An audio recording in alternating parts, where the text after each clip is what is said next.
Hi. இன்னைக்கு மார்னிங்கே யோசிச்சுட்டு இருந்தேன் சப்பாத்தியும் சன்னா மசாலா வச்சுக்கலாம் அப்படின்னு சொல்லிட்டு. ஆனால் சன்னா மசாலாவுக்கு சுண்டல் இல்லை, போன டைமும் சுண்டல் இல்லையேன்னு சொல்லிட்டு செய்யலை. சரி காளான் வந்தால் நல்லா இருக்குமே அப்படின்னு நினச்சிட்டு இருந்தேன்னா, அப்போ நான் சொன்னது கடவுளுக்கு கேட்டுச்சோ இல்லையோ, அந்த காளான்காரு கேட்டுருச்சு போல இருக்குது. காளான் வந்துருச்சு. சரி ஓகே இன்னைக்கு வாங்கிக்கலாம் அப்படின்னு சொல்லிட்டு அப்புறம் காளான் தான் வாங்கிட்டு வந்தால் நம்ம ஃப்ரிட்ஜில் வைக்கவே இடம் இல்லை.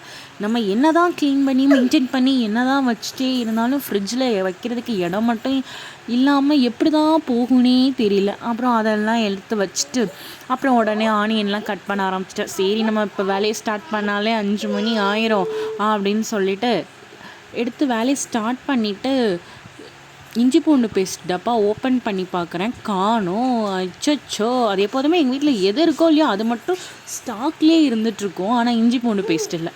அப்புறம் அதை ரெடி பண்ணி வச்சுட்டு அப்புறம் தான் காளான் ரெடி பண்ணேன். இந்த காளானில் எனக்கு ஒரே ஒரு டவுட் மட்டும் இருக்குது. என்ன அப்படின்னா, நான் வாங்கின இன்றைக்கி எல்லா காளானுமே ரொம்ப ஃப்ரெஷ்ஷான ஒரு காளான் தான்.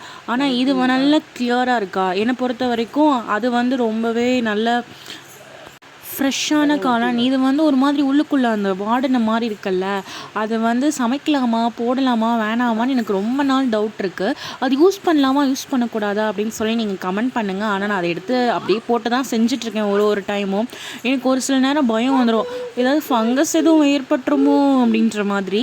நம்ம சாப்பிட்டா நமக்கு ஒன்றும் பிரச்சனை இல்லை, நம்ம எவ்வளோ வேணாலும் போட்டு சாப்பிட்டுக்கலாம். பட் குழந்தைக்கு கொடுக்குறோமா, அதான் கொஞ்சம் பயமாக இருக்குது. அப்புறம் எப்படியோ சப்பாத்தியை போட்டுடலாம் அப்படின்னு சொல்லிட்டு போட்டேன். இவங்க 2 பேரும் வருவாங்கன்னு பார்த்தா வர மாதிரி தெரில. சரி இவங்க 2 பேரும் இல்லாமல் இருந்து கூட நம்ம வேலையை முடிச்சிடலாம். 2 பேரும் முழிச்சாங்கன்னா கண்டிப்பாக ஒரு வேலையை முடிக்க முடியாதுன்னு சொல்லிட்டு நம்மளே சப்பாத்தியை போட்டுடலாம் அப்படின்னு சொல்லிட்டு நானே போட்டேன். போன டைம் சப்பாத்தி போடும்போது நல்ல மழை குளுன்னு இருந்துச்சு. ஆனால் இன்றைக்கி நான் சப்பாத்தியை போட்டு முடிச்சுட்டு வெளியில் வர்றதுக்குள்ளே பாதி நனைஞ்சு போயிட்டேன். பின்னாடி திரும்பி பார்த்தா ஒரு புகை மண்டலமே கிளம்புது. என்னடா இது அப்படின்னு பார்த்தா நம்ம போட்ட சப்பாத்திக்கான புகை நல்லா ஹை ஃப்ளேமில் வச்சு போட்டேன்னா புகையாக கிளம்பிருச்சு. புகை வந்ததில் இவங்களே பயந்து ஓடி வந்துட்டாங்க, என்ன வீட்டுக்குள்ளே ஒரே புகை அப்படின்னு சொல்லிட்டு.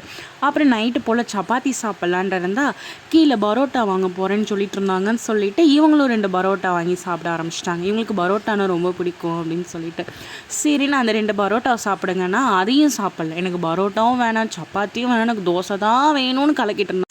அப்புறம் உங்களுக்கு வேணும்னா நீங்களே போய் ஊற்றிக்கோங்க அப்படின்னு சொன்னேன்னா அப்புறம் அவங்களே கோபமாக போய் ஊற்றுனாங்க. இன்றைக்கி சப்பாத்தி வேறு ஹை ஃப்ளேமில் சுட்டதில் தோசை வேறு வரல.